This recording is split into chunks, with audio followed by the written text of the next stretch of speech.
नाज़रीन, आज की वीडियो में हम आपको बताएंगे पैगंबर खुदा हजरत इब्राहीम अलैहिस्सलाम के बारे में। नमरूद मुल्क बाबुल का बादशाह था। बाबुल का मौजूदा नाम इराक है। नमरूद एक इंतहाई मगरूर शख्स था। जब उसके इक़्तिदार का दायरा वसी हो गया तो लोगों से कहना शुरू कर दिया कि उसकी परस्तिश करें, क्योंकि लोग पहले ही गैरुल्लाह और लकड़ी के बने हुए बुतों की परस्तिश किया करते थे। लिहाजा वो उसे आसानी से खुदा मानने पर आमादा हो गए। लोगों को इस गुमराही और जलालत की जिंदगी बसर करते हुए एक अरसा गुजर चुका था और वो अल्लाह को कतन भुला चुके थे। परवरदिगार आलम ने इस कौम की रहनुमाई और हिदायत के लिए अपना नुमाइंदा भेजने का इरादा फरमाया। नमरूद के दरबार में नजूमी भी थे।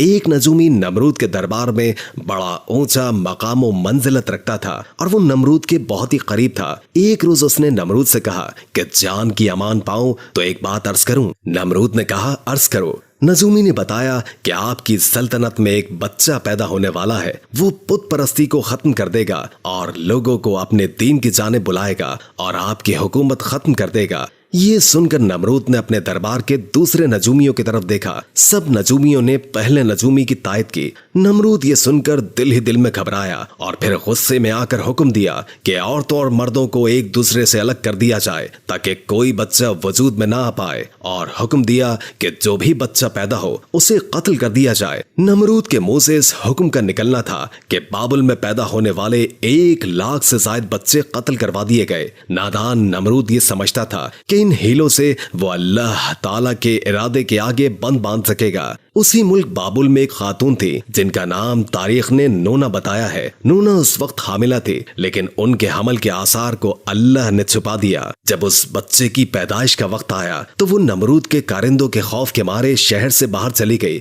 और वहां पहाड़ों के अंदर एक गार में पनाह ले ली। उन्होंने बच्चे को उसी गार में जन्म दिया और बच्चे को लिटाकर खुदा से दुआ की, ऐ खुदा, मैं अपने जिगर के टुकड़े को इस गार में लिटाकर जा रही हूँ। इन जालिमों से तू ही उसको बचाना जो मासूमों के खून के प्यासे हैं। उन्होंने बच्चे को बोसा दिया और गार के दहाने को पत्थरों से बंद करके शहर को लौट गई। फिर दूसरे दिन गार में अपने बच्चे को देखने आई तो देखा कि उनका बच्चा अंगूठा चूस रहा है। उस बच्चे के अंगूठे से दूध जारी था। ये बच्चा कोई और नहीं बल्कि हजरत इब्राहीम अलैहिस्सलाम थे। खुदावंद ताला ने इब्राहीम अलैहिस्सलाम के अंगूठे में दूध पैदा कर दिया था और यूं इब्राहीम अलैहिस्सलाम को ग़िज़ा पहुंचती रही। इस ग़िज़ा से हजरत इब्राहीम अलैहिस्सलाम दिन में इतना बढ़ते थे जितना एक बच्चा महीने में बढ़ता है। आप अलैहिस्सलाम की माँ आपको देखने रोजाना गार में आती। आप अलैहिस्सलाम 2 साल के हो गए तो बातें करने लगे और जब आपकी उम्र 7 बरस को पहुंची तो आपकी वालिदा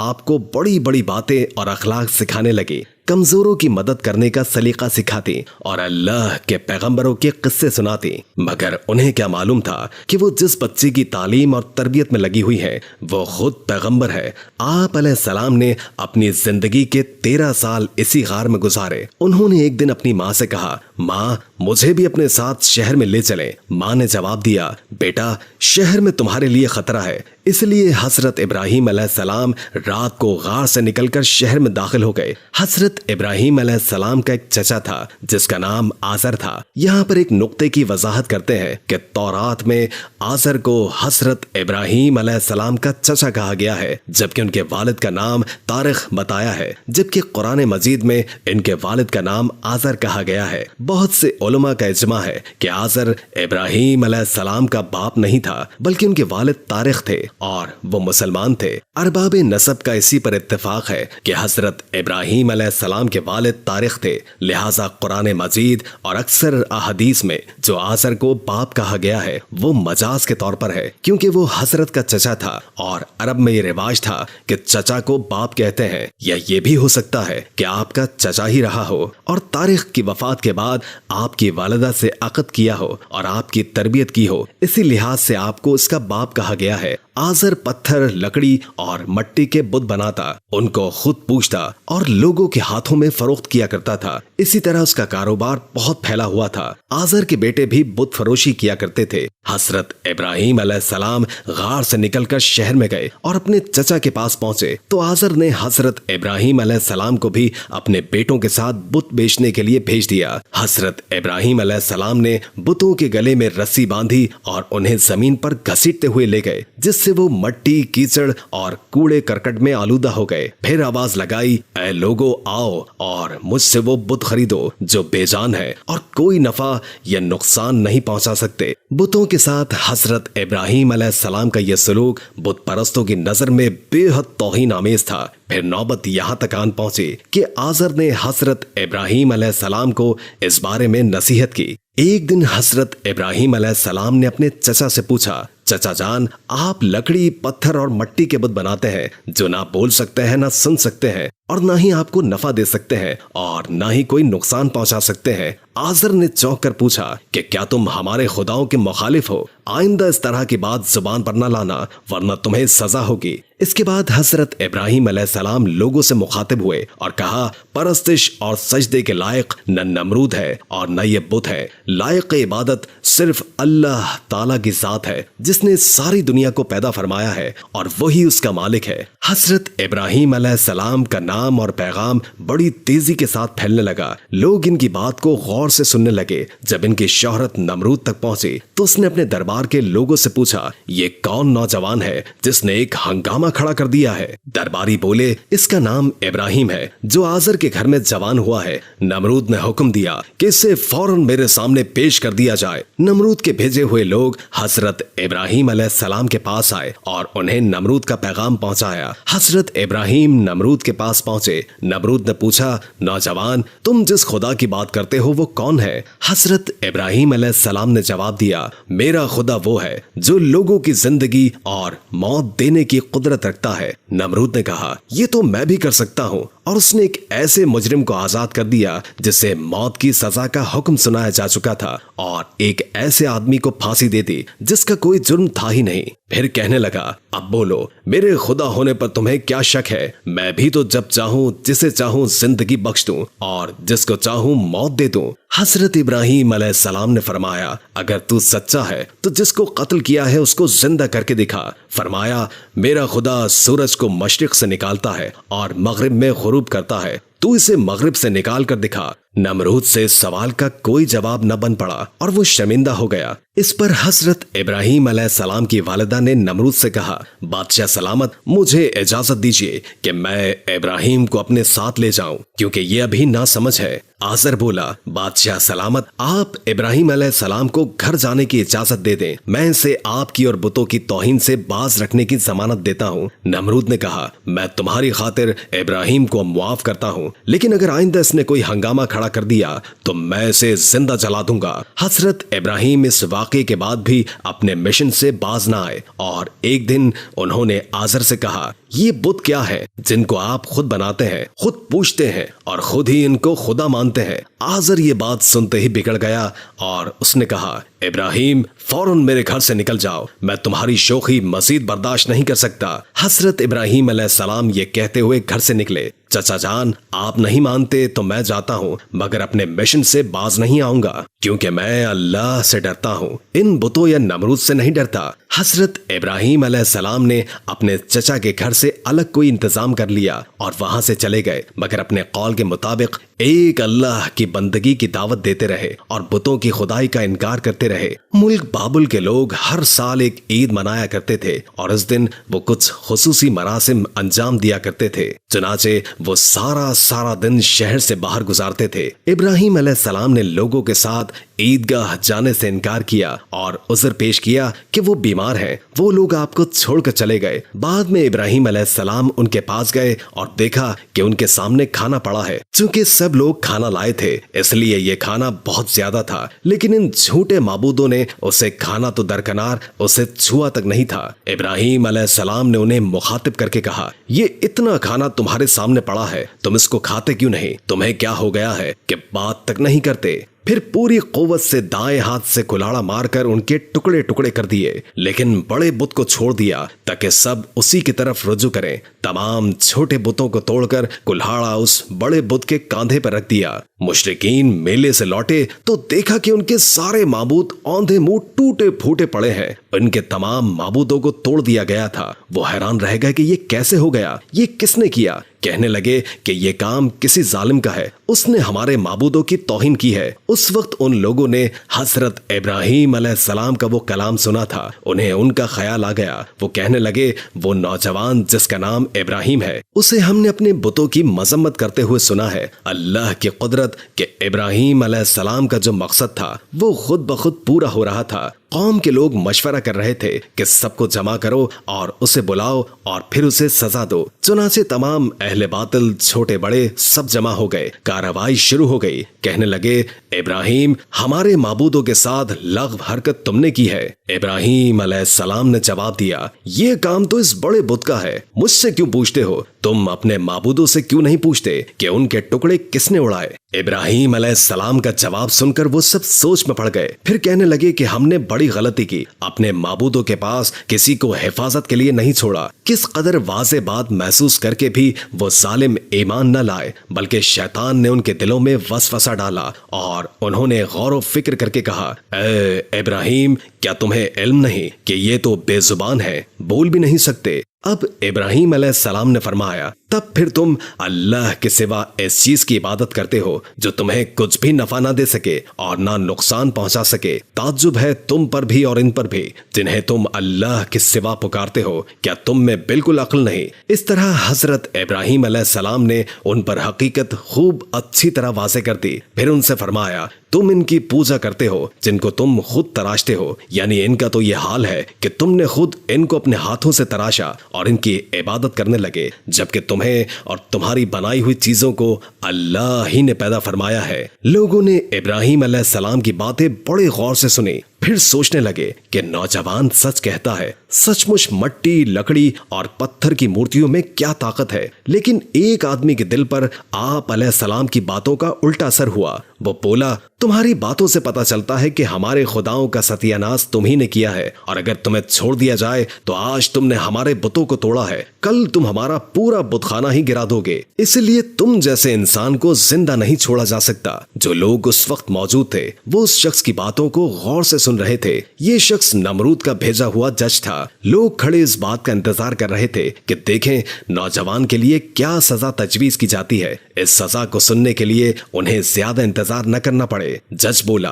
ابراہیم تمہارے اس جرم کی سزا یہ ہے کہ تمہیں زندہ جلا دیا جائے اور تمہاری خاک ہوا میں اڑا دی جائے۔ ابراہیم علیہ السلام نے کہا میں تمہارے فیصلے سے نہیں ڈرتا، زندگی اور موت کا مالک میرا اللہ ہے، میں جو کچھ کہہ رہا ہوں وہ حق ہے اور میری بات کو میرا اللہ جانتا ہے۔ جج نے حضرت ابراہیم علیہ السلام کو جو فیصلہ سنایا، نمرود نے اس پر عمل درآمد کے لیے فوری تیاریاں شروع کر دی۔ اس نے اس شہر اور ارد گرد کے علاقوں میں اعلان کروا دیا کہ ہمارے بتوں کو توڑنے اور ان کی توہین کرنے والے نوجوان کو زندہ جلانے کے لیے سب لوگ ایندھن اکٹھا کریں۔ ادھر بت خانے کے پجاریوں نے بھی یہ اعلان کیا کہ جو لوگ ہماری کسی مراد کے پورا ہونے کے لیے ایندھن جمع کریں گے تو ان کی مراد پوری ہوگی۔ اس اعلان کو سن کر لوگوں نے زیادہ سے زیادہ ایندھن اکٹھا کرنا شروع کر دیا۔ ادھر حضرت ابراہیم علیہ السلام قید کر لیے گئے۔ لوگوں نے ایندھن کے لیے لکڑیوں کو اکٹھا کر کے ایک جگہ اس کا تال لگا دیا، اس کو آگ لگا دی گئی۔ جب شعلے بھڑک اٹھے تو حضرت ابراہیم علیہ السلام کو قید خانے سے نکال لیا گیا۔ جب انہیں اس میدان میں لایا گیا جہاں آگ جل رہی تھی تو آپ علیہ السلام اس آگ کو دیکھ کر ہنس پڑے۔ حضرت ابراہیم علیہ السلام نے اس اونچے مینار کو بھی دیکھا جو میدان سے کچھ فاصلے پر تعمیر کیا گیا تھا، جس میں ایک خوبصورت کمرہ تھا جہاں نمرود کے ساتھ اس کے وزیر اور مشیر بیٹھے تھے۔ کہتے ہیں کہ یہ آگ اس قدر شدید تھی کہ اس کے اوپر ایک فصل کے فاصلے تک کوئی پرندہ اڑ نہیں سکتا تھا۔ چنانچہ جب حضرت ابراہیم علیہ السلام کو لایا گیا تو ان لوگوں کو یہ مسئلہ درپیش ہوا کہ اب ابراہیم کو اس آگ میں کیسے پھینکا جائے۔ اس دوران شیطان نے لوگوں کے دماغ میں منجنیق کا تصور ڈالا۔ امام جعفر صادق علیہ السلام سے منقول ہے کہ منجنیق دنیا میں سب سے پہلے حضرت ابراہیم علیہ السلام کے لیے کوفے میں کوہسار نامی ایک نہر کے کنارے بنائی گئی اور وہ قریہ قنطینیہ میں تھی۔ اس منجنیق کو شیطان نے بنایا تھا۔ چنانچہ حضرت हजरत इब्राहिम अलैहिस्सलाम को मंजनीक के जरिए आग में डाला गया, उस वक्त आसमान और जमीन से फरियाद बुलंद हुई और कायनात की हर शय ने इब्राहिम अलैहिस्सलाम की इमदाद की ख्वाहिश जाहिर की। जमीन ने कहा, परवरदिगार, मुझ पर सिवाय इब्राहिम के तेरी इबादत करने वाला कोई नहीं है, क्या तू राजी है कि लोग इसे जला दें? फरिश्तों ने कहा, तेरे खलील इब्राहिम को लोग जलाते हैं। हक ताला ने फरमाया, अगर मुझसे वो मदद तलब करेगा तो यकीनन कबूल करूंगा। मोहतरम सामाईन, इब्राहिम अलैहिस्सलाम ने अपने परवरदिगार आलम से दुआ की, हस्बुनल्लाह व नेमल वकील। उस वक्त जिब्रील अलैहिस्सलाम ने हजरत इब्राहिम से हवा में मुलाकात की जब वो मंजनीक से जुदा हो चुके थे और पूछा, ए इब्राहिम, कोई हाजत मुझसे है? आपने फरमाया, तुमसे कोई हाजत नहीं है, आलमों के परवरदिगार से मेरी हाजत जरूर है। फिर खुदा ने आग को वही की, सर्द हो जा। इसके साथ ही आग सर्द हो गई और वहां जिब्रील अलैहिस्सलाम आए और आपके साथ बैठकर गुफ्तगू में मशगूल हुए। उनके चारों तरफ गुलो लाला पैदा हो गए। कहते हैं कि जब आग जल रही थी तो छिपकली आग को फूंक मारती और मेंढक उस पर पानी लाकर डालता था ताकि उसको बुझा दे। जब खुदा ने आग पर वही की कि सर्द हो जा तो 3 रोज तक दुनिया की तमाम आग में गर्मी बाकी नहीं रही थी और यूं अल्लाह ने अपने पैगंबर हजरत इब्राहिम अलैहिस्सलाम को इतनी बड़ी आग से महफूज रखा। ये सारा मामला देखने के बाद नमरूद हजरत इब्राहिम अलैहिस्सलाम के पास पहुंचा और बोला, नौजवान, ताजुब है कि तुम्हारा हुक्म आग पर चलता है। हजरत इब्राहिम अलैहिस्सलाम ने जवाब दिया कि ये तमाम मेरे खुदा की कुदरत है। नमरूद हजरत इब्राहिम अलैहिस्सलाम की अजमत को तो आंखों से देख ही चुका था, मगर वो आपकी बातों को तस्लीम करने के लिए फिर भी तैयार न हुआ। नमरूद को लगा कि कहीं लोग हजरत इब्राहिम अलैहिस्सलाम पर ईमान न ले आए। उसने फौरन लोगों को लालच देकर और कुछ डरा धमका कर बहकाया और इसके बाद हुक्म दिया कि इन्हें शहर बदर कर दिया जाए ताकि कोई शख्स इनका पैरोकार न बने और इनका दीन इख्तियार न कर सके।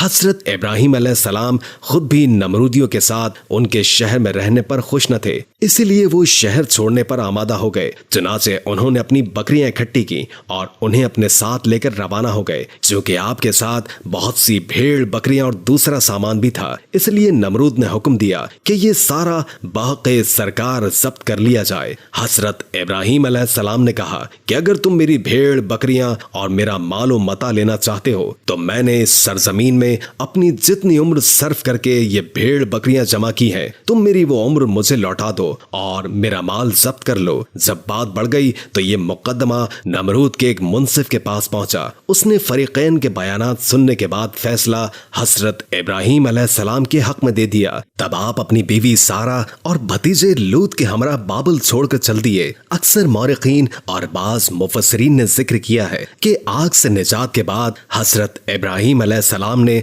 नमरूद को दीन की दावत दी, मगर उसने कहा कि मैं तुम्हारे खुदा से जंग करूंगा और एक दिन मुकर्रर किया। उस रोज नमरूद बेशुमार लश्कर लेकर मैदान में आया। इब्राहिम अलैहिस्सलाम तन्हा उसके मुकाबले में खड़े हुए, यहाँ तक कि हक ताला ने इतने मच्छरों को भेजा जिससे फजा तारीख हो गई और वो लश्कर वालों पर हमलावर हुए और उनके सर और नाक में लिपट गए, यहाँ तक कि सब के सब भाग खड़े हुए। नमरूद भी जलील और रुस्वा होकर वापस आया, लेकिन फिर भी ईमान न लाया। तो खुदा ने एक कमजोर मच्छर को हुक्म दिया कि इसके दिमाग में घुस जाए और वो उसके दिमाग में जाकर उसका मगज खाने लगा। वो इस कदर बेचैन हुआ कि चंद आदमियों को मुकर्रर किया कि गजर लेकर उसके सर पर मारे कि शायद इससे उसके इस्तराब में कुछ तस्कीन ही आ जाए। इसी हालत में 40 साल गुजरे और वो ईमान न लाया। बिलाखिर इसी हालत में मर गया। फिर आप हैरान के मकाम पर पहुंचे तो वहीं ठहर गए, वहीं रहने लगे। यहाँ आकर आपका शुमार बनु हरान में होने लगा। आप लोगों को इसी शहर में रहने की दावत देते। इस शहर के लोग बुतों की पूजा नहीं करते थे, बल्कि सितारों की पूजा करते थे। इब्राहिम अलैहिस्सलाम ने इरादा कर लिया कि उन लोगों को बताएंगे कि सितारों की इबादत करना बातिल है। ये लोग चूंकि नजूम परस्त थे, इसलिए उनकी इबादत का वक्त रात को होता था और ये लोग रात के वक्त इबादत करते थे। चूंकि इनके माबूद यानी सितारे रात को ही तुलू होते हैं, क्योंकि इब्राहिम अलैहिस्सलाम उन्हें ये दिखाने के लिए कि इन चीजों की इबादत बातिल है, एक दिन उनके साथ निकले। अल्लाह ने आसमान के दरवाजे खोल दिए तो इब्राहिम अलैहिस्सलाम ने चांद, सितारों, सैयारों और आसमानों जमीन की सल्तनत को देखा। اللہ تعالیٰ نے ابراہیم علیہ السلام سے تمام پردے ختم کر دیے جو عام طور پر لوگوں کی آنکھوں پر ہوتے ہیں، اور انہوں نے وہ کچھ دیکھا جسے آج تک رصد گاہیں بھی نہیں دیکھ سکتی۔ اللہ تعالیٰ سورہ نام آیت 75 میں فرماتے ہیں، اور اسی طرح ہم نے ابراہیم کو آسمانوں اور زمین کی سلطنت کا مشاہدہ کرا دیا تاکہ وہ یقین کرنے والوں میں سے ہو جائے۔ بعض مفسرین نے لکھا ہے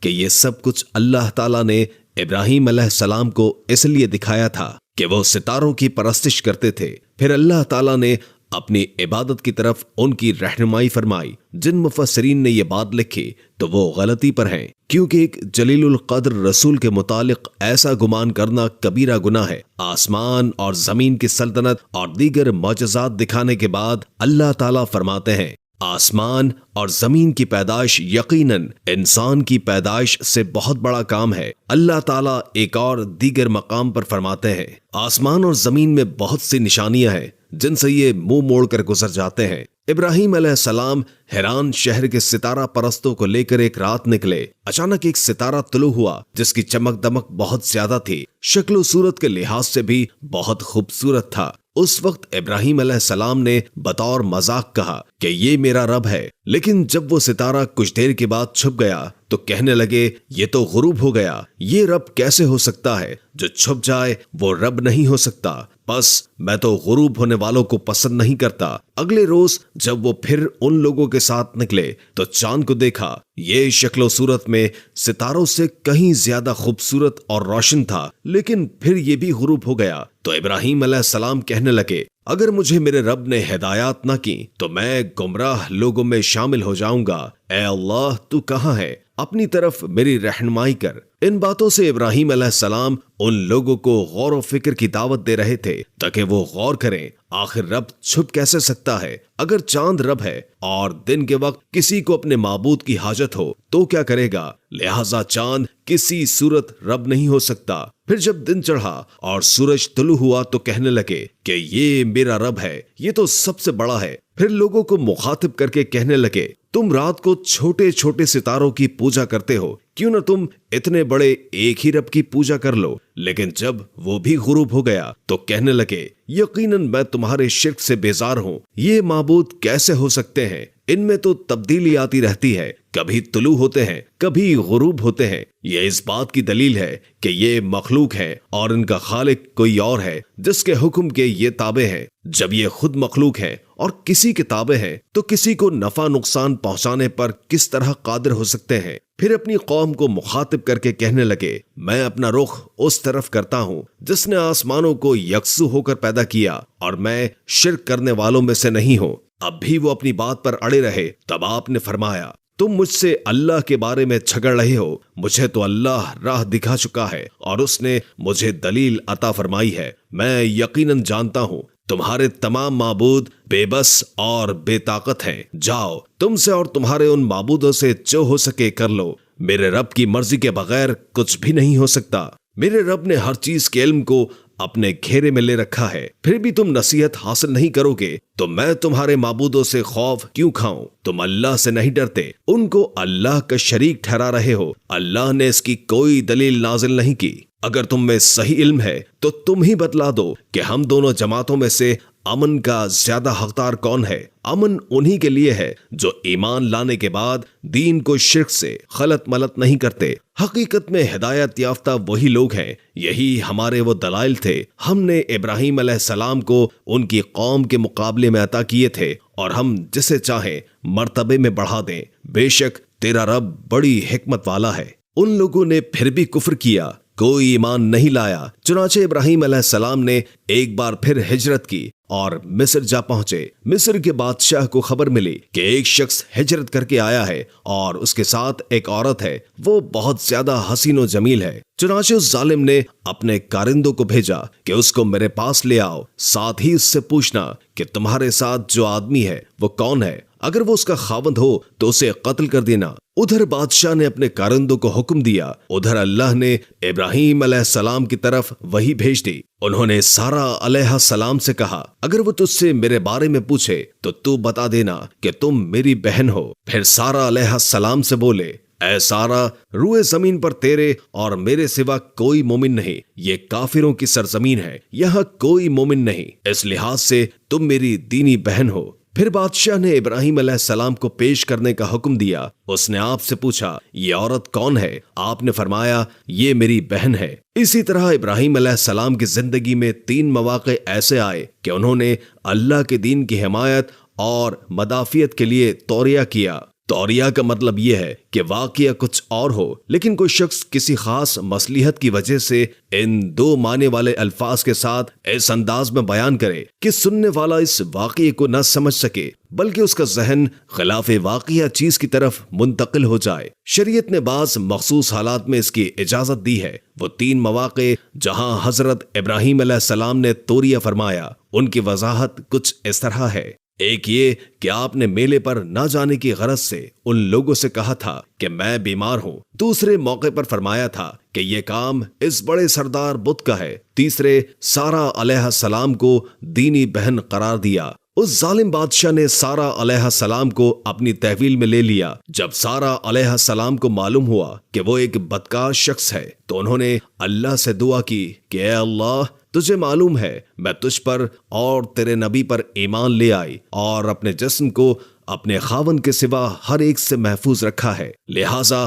آپ اس کافر کو مجھ پر مسلط نہ کیجیے گا۔ چنانچہ اس کافر بادشاہ نے جب سیدہ سارا کو پکڑنے کے لیے اپنا ہاتھ بڑھایا تو اس کا ہاتھ شل ہو گیا اور اپنی جگہ جم گیا۔ وہ لگا چیخ پکار کرنے، اس میں اتنی طاقت نہیں رہی کہ اپنے ہاتھ کو حرکت دے سکے۔ اس کی آواز سن کر اس کے محافظ بھاگتے ہوئے آئے۔ انہوں نے اس کے ہاتھ کو چھڑانا چاہا لیکن چھڑا نہ سکے۔ اس کی یہ حالت دیکھ کر سیدہ سارا علیہ السلام خوف زدہ ہو گئیں۔ انہوں نے یہ سوچا کہ اگر یہ مر گیا تو لوگ کہیں گے کہ اسے میں نے قتل کیا ہے۔ چنانچہ انہوں نے اللہ سے دعا کی کہ اسے چھوڑ دیا جائے۔ اللہ نے آپ کی دعا قبول فرما لی۔ اس کا ہاتھ ٹھیک ہو گیا، لیکن وہ ظالم پھر بھی نہ ڈرا۔ ایک بار پھر اس نے اپنا ہاتھ آپ کی طرف بڑھایا، اس کا ہاتھ پھر شل ہو گیا۔ سیدہ سارا علیہ السلام نے پھر دعا کی، پھر وہ ٹھیک ہو گیا۔ وہ پھر بھی باز نہ آیا۔ تیسری مرتبہ پھر اس نے ان کی طرف ہاتھ بڑھایا، اس بار بھی اس کا ہاتھ شل ہو گیا۔ اب کی بار وہ سیدہ سارا علیہ السلام سے کہنے لگا، اب کی بار اگر تم مجھے اس مصیبت سے نجات دلائے گی تو میں تجھے چھوڑ دوں گا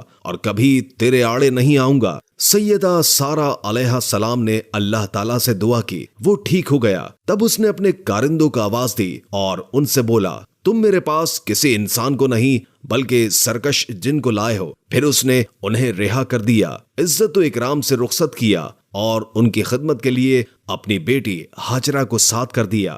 سارا علیہ السلام جب واپس لوٹی تو دیکھا کہ ابراہیم علیہ السلام نماز پڑھ رہے ہیں۔ نماز کے بعد انہوں نے پوچھا، سارا، اس نے تمہارے ساتھ کیا سلوک کیا؟ سیدہ سارا علیہ السلام نے سارا واقعہ سنا دیا، جسے سن کر آپ نے فرمایا، الحمدللہ۔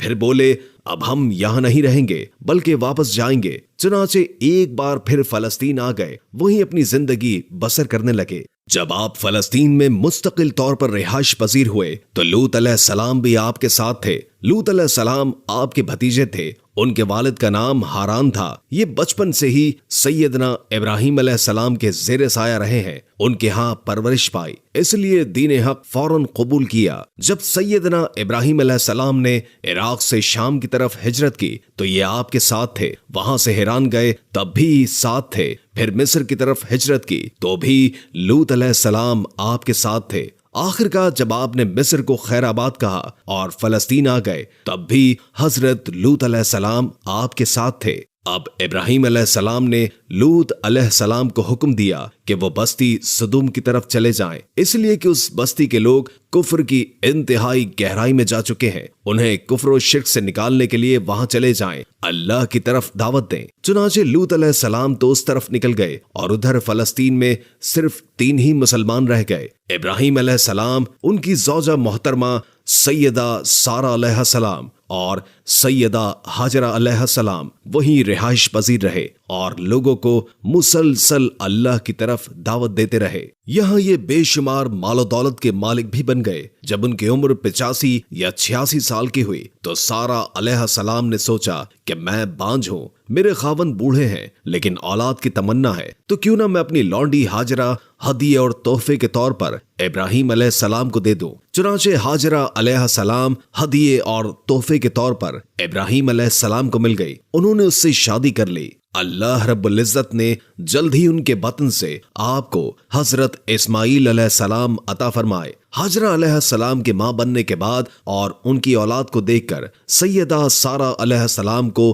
फितरी तौर पर गैरत का एहसास हुआ। अल्लाह की कुदरत देखिए कि खुद ही उन्हें हाजरा को तोहफे में दिया ताकि औलाद हासिल हो, और जब वो मां बन गईं तो अब गैरत महसूस कर रही हैं। अपनी इस कैफियत से मजबूर होकर सैयदा सारा अलैहिस्सलाम ने इब्राहीम अलैहिस्सलाम से कहा कि आप मुझे इसके साथ एक जगह पर न रखें। मौरखीन और सीरत निगार लिखते हैं कि हाजरा अलैहिस्सलाम एक निताक पहना करती थी, यानी वो जिस्म के दरमियान एक लंबा कपड़ा लटका देती थी ताकि वो कपड़ा घिसट घिसट कर कदमों के निशानात मिटा दे और सारा को नजर न आए, क्योंकि सारा अलैहिस्सलाम गैरत की हद को पहुंच चुकी थी। इब्राहीम अलैहिस्सलाम ने सारा अलैहिस्सलाम के अंदर गैरत के आसार देखे तो हाजरा की निगाहों से दूर कर दिया। उधर अल्लाह का हुक्म भी नाजिल हो गया कि अपनी बीवी हाजरा और दूध पीते बच्चे इस्माइल को साथ ले लें और मक्के की तरफ रुख करें। इब्राहीम अलैहिस्सलाम मक्के की तरफ रवाना हुए। ये जगह उस वक्त बिल्कुल वीरान और बेआबाद थी।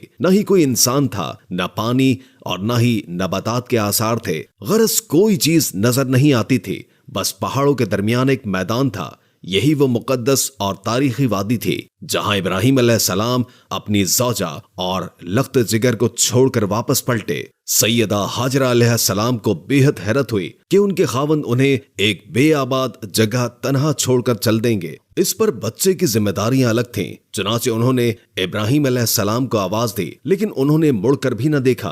अब वो उनके पीछे आई और करीब पहुंचकर बोली, ऐ इब्राहीम, हमें कहां छोड़े जा रहे हो? यहाँ ना तो पानी, ना ही खुराक और न ही कोई इंसान। इब्राहीम अलैहिस्सलाम ने कोई जवाब नहीं दिया, कोई परेशानी भी जाहिर न की और चलते रहे। सैयदा हाजरा अलैहिस्सलाम भी आपके पीछे चलती रहीं और पूछती रहीं, हमें किसके हवाले करके जा रहे हैं? यहाँ तो कोई भी जानदार नहीं, मुकम्मल तौर पर बेआबाद इलाका है। लेकिन उन्होंने अब भी कोई तवज्जो न दी। आखिर सैयदा हाजरा अलैहिस्सलाम ने कहा, क्या आपको अल्लाह ने इस काम का हुक्म दिया है? अब आपने जवाब में फरमाया, हाँ। तब सैयदा हाजरा बोले, अगर ये बात है तो अल्लाह ताला हरगिज हमें जाया नहीं होने देगा। बनु जरहम की आमद और आबादी इब्राहीम अलैहिस्सलाम की दुआओं का नतीजा थी। जब उन्होंने अपनी बीवी और बच्चे यानी दो कमजोर इंसानों को इस वीरान जगह पर छोड़ा तो ये दुआ मांगी थी, ऐ हमारे परवरदिगार, मैंने अपनी कुछ औलाद इस बयाबान जंगल में तेरे हुर्मत वाले घर के पास बसाई है।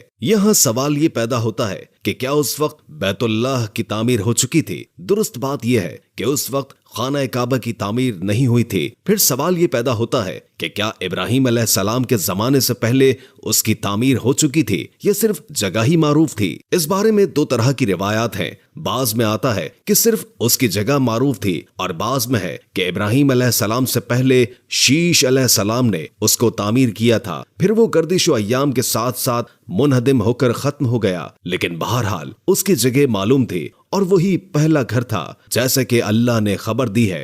अल्लाह ताला ने पहला घर जो लोगों के लिए मुकर्रर किया था वही है जो मक्के में है, और वो पूरी दुनिया के लिए बरकत और हिदायत वाला है। हजरत इब्राहीम अलैहिस्सलाम ने अल्लाह ताला से ये दुआ मांगी थी, ऐ हमारे परवरदिगार, मैंने अपनी कुछ औलाद इस बयाबान जंगल में तेरे हुर्मत वाले घर के पास बसाई है। ऐ हमारे परवरदिगार, ये इसके लिए कि वो नमाज कायम करे। बस तू कुछ लोगों के दिलों को उनकी तरफ माइल कर दे और उन्हें फलों की रोजियां अता फरमा ताकि ये शुक्रगुजारी करें। दिन गुजरते रहे और इस्माइल अलैहिस्सलाम बनु जरहम के माहौल में उम्र की मनाजिल तय करते रहे और वो होश संभालने के करीब हो गए। इब्राहीम अलैहिस्सलाम हर साल एक दो बार अपने घराने की देखभाल के लिए चक्कर लगाते। जब इस्माइल अलैहिस्सलाम ने होश संभाला तो एक बार फिर एक अजीम आजमाइश का वक्त आ गया। हजरत इब्राहीम अलैहिस्सलाम एक बार आराम फरमा रहे थे तभी आपको नींद आ गई तो आप क्या देखते हैं कि अल्लाह ताला फरमाता है, जिसका मफहूम यह है